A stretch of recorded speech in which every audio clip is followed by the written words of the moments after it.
નર્મદા જિલ્લામાં શાળા પ્રવેશોત્સવ અને કન્યા કેળવણી મહોત્સવ 2026ના બીજા દિવસે ગુજરાત વિધાનસભાના નાયબ મુખ્ય દંડક શ્રી વિજયભાઈ પટેલ ગરુડેશ્વર તાલુકાની મોટી રાવલ પ્રાથમિક શાળા ખાતે આવી પહોંચતા શાળાના વિદ્યાર્થીઓએ કંકુ તિલક કરી ઉષ્માભેર સ્વાગત કર્યું હતું।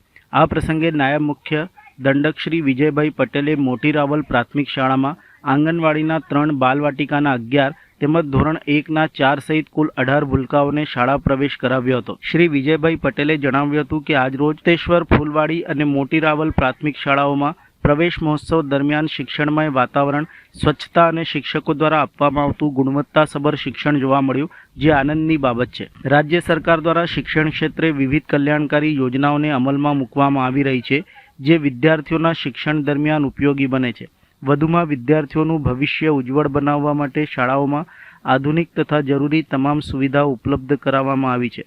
કાર્યક્રમ દરમિયાન શાળાની વિદ્યાર્થિનીઓએ વિજ્ઞાન, ટેકનોલોજી, સ્વસ્થ પર્યાવરણ સહિતના વિવિધ વિષયો ઉપર પ્રભાવશાળી રજૂઆતો કરી હતી। આ ઉપરાંત વિવિધ ક્ષેત્રોમાં ઉત્કૃષ્ટ કામગીરી કરીને શાળા અને ગામનું નામ રોશન કરનાર વિદ્યાર્થીઓને મહાનુભાવોના હસ્તે પ્રમાણપત્ર આપી સન્માનિત કરવામાં આવ્યા હતા। કાર્યક્રમના અંતે મહાનુભાવોના હસ્તે વૃક્ષારોપણ કરવામાં આવ્યું હતું। શ્રી વિજયભાઈ પટેલે વિદ્યાર્થીઓ સાથે બેસીને મધ્યાહન ભોજન પણ ગ્રહણ કર્યું હતું, જેનાથી વિદ્યાર્થીઓમાં વિશેષ ઉત્સાહ જોવા મળ્યો હતો।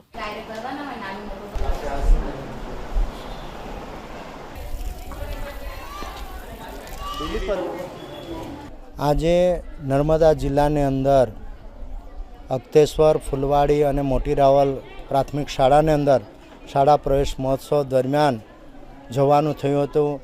દરેક જગ્યાએ શાળાની અંદર ખૂબ સારું એવું વાતાવરણ હતું, ખૂબ સારી સ્વચ્છતા હતી, શિક્ષણ પણ ખૂબ સારું ત્યાં શિક્ષક મિત્રો આપી રહ્યા છે એવું પ્રતીતિ થઈ હતી।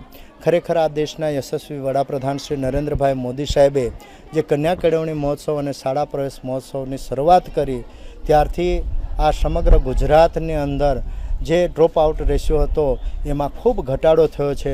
મારા માનવા મુજબ જે 2001ની અંદર લગભગ 37% આજુબાજુ જે ડ્રોપ આઉટ રેશિયો હતો એ તત્કાલીન મુખ્યમંત્રી નરેન્દ્રભાઈ મોદી સાહેબ હતા અને શાળા પ્રવેશ મહોત્સવની જે શરૂઆત કરી એના કારણે આજે ડ્રોપ આઉટ રેશિયો ઘટીને લગભગ 2%ની આજુબાજુ આવી ગયું છે અને એમાં પણ અમારા આદિવાસી વિસ્તારની અંદર પણ ખૂબ સારું શિક્ષણનું પ્રમાણ થઈ રહ્યું છે અને આ રાજ્યના માનનીય મુખ્યમંત્રી શ્રી ભૂપેન્દ્રભાઈ પટેલ સાહેબની સરકાર પણ આજે ખૂબ સારી શિક્ષણની યોજનાઓ લાવીને ખૂબ બાળકોનું અને વિદ્યાર્થીઓનું ઉજ્જવળ જીવન બને, સારી શિક્ષણની સવલતો મળે એના માટે પૂરતા શાળાના ઓરડાઓ, સેનિટેશનની વ્યવસ્થા, વીજળીકરણ, પૂરતું વીજળીકરણ, પાણીની વ્યવસ્થા, દરેક પ્રકારની સગવડો આપીને એમાં ભણતા બાળકો માટે સગવડ કરી છે। ત્યારે રાજ્યના માનનીય મુખ્યમંત્રીશ્રીનો પણ અમે ખૂબ આભાર માનીએ છીએ।